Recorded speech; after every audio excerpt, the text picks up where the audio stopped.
Hello everyone, दोस्तों मैं अरुण शर्मा। दोस्तों इस वीडियो में बात करने वाले हैं कल नरेंद्र मोदी जी के जो सदन में बयान रहा, जो चर्चा हुई, वो उसमें काफ़ी सारा डिबेट देखने को मिला। दोस्तों वीडियो को शुरू करते हैं। और चर्चा का जो काफ़ी दिनों से लोग वेट कर रहे थे कि मोदी जी आएंगे और चर्चा करेंगे, तो चर्चा का विश्लेषण आपको बताते हैं। कल नरेंद्र मोदी जी का 4 बजे का जो समाचार था, जिसमें उन्होंने विश्लेषण किया, काफ़ी तरीके से उनको विपक्ष इंतजार कर रहा था कि नरेंद्र मोदी जी बोलेंगे और जो वो प्रस्ताव लेके आए थे वो गिरना था। इसमें काफ़ी सारी चीज़ छिपी हुई थी, जिसको देखते हुए 3 दिन चर्चा रही। 3 दिन चर्चा में सब ने बीजेपी की तरफ से भी आक्रामक बयान रहे, चाहे स्मृति ईरानी हो, निर्मला सीतारमण हो। अब बात करें तो ग्वालियर के राजा जी के लड़कों की बात करें, तो जो कांग्रेस में रहे थे वो उन्होंने भी कल अपने धुआंधार आक्रामक तेवर दिखाए, जो कांग्रेस को दिखाए जा रहे थे, जो पहले कांग्रेस में खुद थे। बात करते हैं नरेंद्र मोदी जी के बारे में कि उनकी जो जिसको उनको लाना था सदन में, विपक्ष का ये आरोप था कि मणिपुर पे जो चर्चा होनी है उसके लिए नरेंद्र मोदी जी आ नहीं रहे, सदन में नहीं आ रहे। और उन्होंने उसके लिए एक प्लान बनाया। उस प्लान में नरेंद्र मोदी जी को शामिल करना था कि नरेंद्र मोदी जी को सदन में लाया जाए। पर नरेंद्र मोदी जी किस तरीके से सदन में नहीं आ पा रहे थे और उन्होंने संसद प्रणाली को ठप कर दिया। जब संसद ठप हो गई तो इन अब जो विपक्षी दल हैं, जिसको इंडिया नाम की पार्टी आप लोग कह सकते हैं, इंडिया नाम की पार्टी ने अविश्वास प्रस्ताव लेके आए। देखा जाए तो इस प्रस्ताव का सदन में लाने का कोई महत्व नहीं था, कि किसी की चर्चा के लिए बाध्य करना ये अलग मुद्दा था। और जो विश्वास पत्र का मतलब लाना था, वो सरकार गिराने के लिए पक्ष में तकरीबन लोग यूज करते हैं। पर पहली बार सरकार, ऐसे एक बार दो बार कर भी चुके हैं लोग, लाते भी हैं। इसका जो मेन मकसद था वो था इस चर्चा को खींचना और नरेंद्र मोदी को चर्चा में लाना। इस हद तक विपक्ष कामयाब रहा और उन्होंने नरेंद्र मोदी जी को कल अगर की बयान की बात करें तो कांग्रेस की तरफ से अधीर रंजन चौधरी ने ये कहा कि हमारा जीतना या हारना मकसद नहीं था, उनको नरेंद्र मोदी को लाना था। तो ये चर्चा जो नरेंद्र मोदी के सामने होनी थी, वो सदन इस पे बयान सुनना चाहता था, जिस पे 2 दिन पहले राहुल गांधी ने बयान दिए। राहुल गांधी ने बहुत कुछ बोला। उसने स्पीकर ने उनको डांटा भी कि भाई किसी तरीके से आप गलत शब्दों का यूज मत करो। वो फिर भी अपनी आक्रामक बोली में बोल के चले गए। अब क्या कह सकते हैं कि उन्होंने अपनी आवाज़, हर किसी को अपनी आवाज़ रखने का तरीका है कि बशर्ते कि उसमें कुछ शब्दों को गलत प्रयोग ना किया जाए। अब यही भूमिका नरेंद्र मोदी जी के सामने आ गई कि नरेंद्र मोदी जी को कल सदन में बयान देना पड़ा। उस बयान के दौरान अगर बात करें तो उन्होंने 9 साल की जो उनकी पार्टी डिफेंड कर रही थी, जितने भी उनके वक्तावर नेता थे, ये तो पहले ही हमने आपको लास्ट वीडियो में बताया था कि आज की डेट में अगर मोदी जी के सामने राहुल गांधी गलती से बोल पड़े या कुछ गड़बड़ हो गई तो वो बच नहीं पाएंगे। क्योंकि मोदी जी की बात करें तो आज की डेट में फिलहाल भारत के अंदर उनसे बड़ा कम्युनिकेशन वाला और वक्ता कोई है नहीं। राहुल गांधी तो क्या, पूरी कांग्रेस पार्टी भी अगर यूपी इंडिया नाम की पार्टी भी सामने खड़ी हो जाती तब भी उसको संभाल सकते थे। क्योंकि जो उनके पास कम्युनिकेशन की जो शैली है, जिस तरीके के अधिवक्ता हैं, जिस तरीके से राजनीति में निपुण है, उस तरीके से उनका घेराव करना के लिए इनको बशर्ते कि एक सशक्त निर्माण की जरूरत थी, जिसमें ये चूक कर गए। उसमें चूक इतनी भारी रही कि इनके पास ना तो कोई वक्तावर नेता था कि सदन में अगर आप मोदी को घेरना चाहते हो सकता है कि आपकी बात सही हो और आप मोदी जी को सदन में बुलवाना चाहते हो। सरकार बहुत सारे कामों पे, कोई भी सरकार हो, फेल हो जाती है। तो जब सरकार फेल थी तो आपको सदन में रखने का अपना अधिकार था, पर बशर्ते कि आपके पास भी कम्युनिकेशन शैली के एक अच्छे नेता होते। इन्होंने आवन तावन में या जिस तरीके से अपनी जिद को पूरा करने के लिए कि मोदी सदन में लाएंगे, जिद कहीं हद तक तो ठीक है, पर उसको निभाने की कोशिश नहीं की गई। इनके बख्तावर नेताओं की बात करें तो एक चौधरी, जिसको अदम जो बात कर लेते हैं, तो वो उनके पास कम्युनिकेशन का ऑलरेडी पहले से ही बहुत सारा गैप है। वो शब्दों को कुछ का कुछ कह जाते हैं, जिससे वो सस्पेंड भी हो जाते हैं। तो उसके बाद राहुल गांधी एक दिन के लिए आए, उन्होंने आवन तावन में जो उनसे बन सका उन्होंने किया। इसके अलावा इनके पास गोगोई के अलावा कोई अच्छा नेता नहीं था। जिस तरीके की पार्टी लीड चल रही थी, जिनको उम्मीद लगाया जा रहा था कि नरेंद्र मोदी जी को संसद में घेरा जाएगा, पर नरेंद्र मोदी जी को संसद में घेरने के लिए इनके पास ना तो कोई किसी तरीके से रणनीति की, ना कोई। राहुल गांधी बोले जरूर, पर राहुल गांधी ने सिर्फ जिस तरीके का भावुक बयान दिया, उस बयान के बाद वो घिरते नजर आए। और उसके बावजूद ना तो उन्होंने सरकार को घेरने में पूरी तरीके से कामयाब रहे, और नरेंद्र मोदी की सरकार को देखा जाए तो वो इन पे हावी रही। अब मोदी जी की बात कर लेते हैं कि मोदी जी ने जिस तरीके से इनकी पिच को धक्का लगाया, जिस तरीके से इनका सूतड़ा साफ किया, बात मुद्दे की ये थी कि जब नरेंद्र मोदी जी आए तो उनका भाषण को देख के ये लगा ही नहीं था कि सदन में वो मणिपुर पर चर्चा करने के लिए आए हैं। ऐसे लगा जैसे कि वो लाल किले से पहली बार देश को संबोधित कर रहे हैं या अपनी सरकार या किसी इलेक्शन रैली को संबोधित कर रहे हैं, क्योंकि उन्होंने सब कुछ कहा जो एक वक्ता को करना चाहिए था। उन्होंने अपनी पार्टी के लिए जी जान दिखा दिया कि हमने 9 साल में उपलब्धियां गिनाई गई जो प्रस्ताव से कहीं रुक नहीं करती। इस पर स्पीकर ने भी उनको नहीं टोका।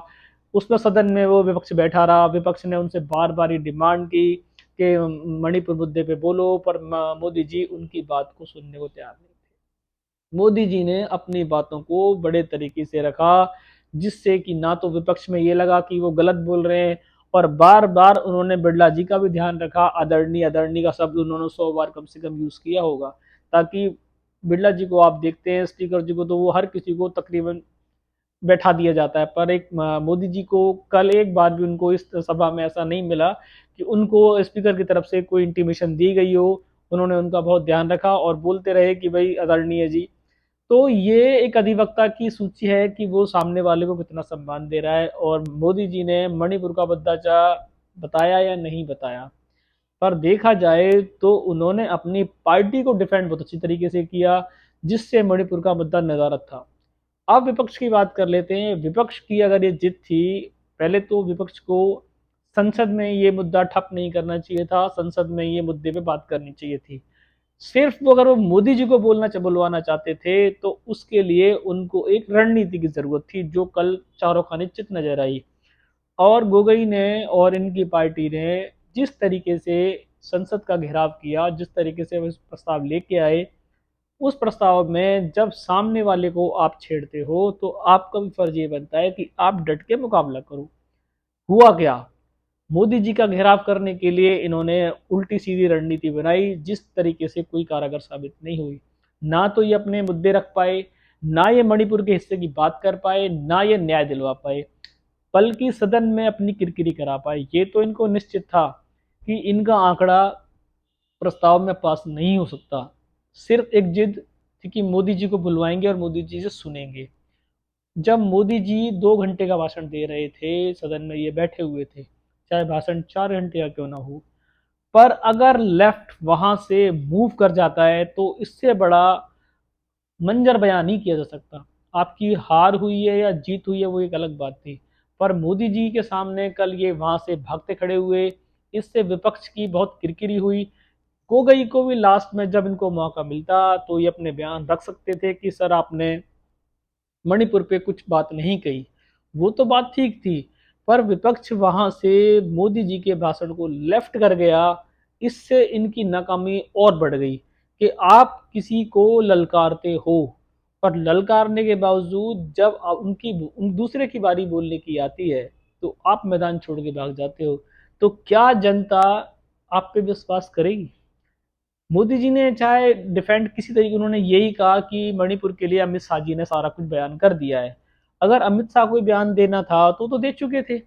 और मणिपुर के लिए अमित शाह मोदी जी ने कुछ स्पेशल टिप्पणी नहीं की। उन्होंने सिर्फ ये कहा कि मणिपुर हमारे दिल का टुकड़ा है और हम उसको काम करेंगे। अब उस पर उसका क्या प्रोसेस रहा कि सीएम से कोई कार्रवाई हुई कि नहीं हुई, और बहुत सारी चीजें उन्होंने नहीं कही, पर वो पार्टी का, जिस नाम की पार्टी बनी थी, उसको झुकाने में वो कामयाब रहे। यही एक अधिवक्ता की पहचान है कि उन्हें अपनी विनम्र शैली का यूज किया, कोई गलत शब्दों का यूज नहीं किया। दूसरा कि कांग्रेस की बात करें या लेफ्ट की बात करें या यूपीए दल की बात करें, सबसे नकारा इन्होंने कल एक साबित ये किया कि इनको फ्रंट नहीं छोड़ना चाहिए था। फ्रंट छोड़ के ये जो कल यहाँ से भाग खड़े हुए, इसमें जनता में एक गलत मैसेज जाता है कि ये किसी को ललकार सकते हैं, और जब मौका आता है तो ये उसका बिना जवाब दिए ही वहां से भाग जाते हैं। प्रस्ताव तो फेल हुआ, ये किस कहाँ खड़े हुए, ये इनसे पूछा जाए कि आपने सदन में जो प्रस्ताव लाए उसका क्या यही हासिल कराने के लिए लेके आए थे? क्या आप 2024 में कहीं रणनीति बना के बैठे हो? सबसे बड़ी बात है, इनके पास कोई बख्तावर नेता नहीं था। दूसरे बात, इन्होंने सरकार को जिस तरीके से, एनडीए सरकार का चाहे छोटा मंत्री रहा हो या बड़ा मंत्री रहा हो, उसने सब चीज़ एक कॉपी पर नोट की हुई थी कि सरकार को किस तरीके से डिफेंड करना है। अगर बात करें इंडिया नाम की पार्टी की, तो इन्होंने सरकार को कहीं भी पूरी तरीके से घेरने की कोशिश नहीं की। अमर अब्दुल्ला की बात करें तो शायद थोड़े बहुत बयान वो भी दे रहे थे, फारूक अब्दुल्ला की बात करें वो भी कर रहे थे। कुछ बयान थे जो सदन में थोड़ा बहुत सुने जा सकते थे। इसके अलावा तो कहीं किसी ने मोदी की टीम की बात करें तो उनके बयान इनसे ज़्यादा हावी रहे। और जो कल सदन में हुआ, ये फ्रंट छोड़ के भाग गए, इससे जनता में एक गलत मैसेज गया। या तो आपको ये प्रस्ताव लाना नहीं चाहिए था, हार जीत होनी निश्चित थी, आप किस बेस पे प्रस्ताव लेके आए। और क्या आप जो फ्रंट से वहाँ राहुल गांधी की बात कर लेते हैं, राहुल गांधी के पास एक बेहतरीन मौका था। जिस तरीके से वो इतने महीने से सस्पेंड चल रहे थे, उनको अपनी पार्टी का डिफेंड करना था। और राहुल गांधी भी कल कुछ टाइम के लिए सदन में आए और मैदान छोड़ के भाग गए। इससे जनता को एक मैसेज क्लियर है कि अगर मोदी जी आए तो वैसे ही भाग जाएंगे। तो इन्होंने अपनी इमेज को और धक्का लगाया। मोदी जी की इमेज तो ऑलरेडी फॉर्म में थी। ये हमने पहले ही वीडियो में बताया था कि मुद्दा कुछ भी रहा हो, मोदी जी इन पे भारी पड़ेंगे। और गलती से राहुल जी सामने आ गए तो उनके चक्के छूटने वाले थे, क्योंकि उनके पास अभी ज्ञान की बहुत कमी है। सबसे बड़ी बात, जिस तरीके की प्रचार शैली मोदी जी करते हैं, उनके सामने टिक पाना किसी नेता का जल्दी से नहीं होने वाला था। अब बात कर लेते हैं पूरी इंडिया नाम की पार्टी की। तो क्या राहुल गांधी की पार्टी, ये क्या इंडिया नाम की पार्टी जो मोदी जी को सदन में लाए थे, मोदी जी ने भले ही सदन में मुद्दा उनके जाने के बाद उठाया। ये तो बात कल नोट की गई कि जब मोदी जी से वो बार बार ये कहते रहे कि मणिपुर पे बोलो, मणिपुर पे बोलो, मणिपुर पे वो नहीं बोले। मणिपुर पे मोदी जी जब बोले, जब सदन से वो वॉकआउट कर गए। इसमें कुछ खामियां हो सकती हैं, तो ये पर उनको लास्ट मोमेंट तक इस बात का वेट करना चाहिए था। सदन में कंप्लेंट कर सकते थे वो। और पर किसी भी कंडीशन में फ्रंट पे छोड़ के जाना, अपने मुद्दे से भागना, ये उनको नकारा घोषित करता है। और इससे ये पता पड़ता है कि 2024 में जो इन्होंने की तैयारी की है, वो किसी भी लेवल की नहीं है। अगर सदन में भी अगर ये फ्रंट पे छोड़ के भाग सकते हैं, तो 2024 में जनता किस बेस से इनके साथ जुड़ेगी, इनको बहुत सोचने की और बहुत तकनीकी रणनीति बनाने की जरूरत है। अगर मोदी जी के सामने आप एक सदन में नहीं टिक सकते, तो 2024 के इलेक्शन में क्या सोच के आपने मीटिंग की है, ये आने वाला समय बताएगा। पर सदन का बयान अपनी जगह होता है, ग्राउंड जीरो अलग होता है और वोटों की गिनती अलग होती है। अब मोदी जी सदन में चौका चौका लगा के चले गए हैं। पर अब क्या मोदी जी की, जो मोदी जी ने जितना पार्टी को डिफेंड करना था कल किया, इससे बढ़िया और क्या डिफेंड करते। वो अपनी पार्टी के लिए जी जान लड़ा देते हैं। पर इनकी तरफ से किसी बंदे ने मोदी जी के सामने अपनी इतनी भी कोशिश नहीं की कि वो शायद अपनी पार्टी के लिए कुछ डिफेंड कर पाता। तो मोदी जी के बयान की कल्पना भी नहीं कर सकते थे कि इस तरीके से चक्के चौके लगने पर पहले से ही हमें एक आइडिया लग चुका था कि जब ये बयान होंगे।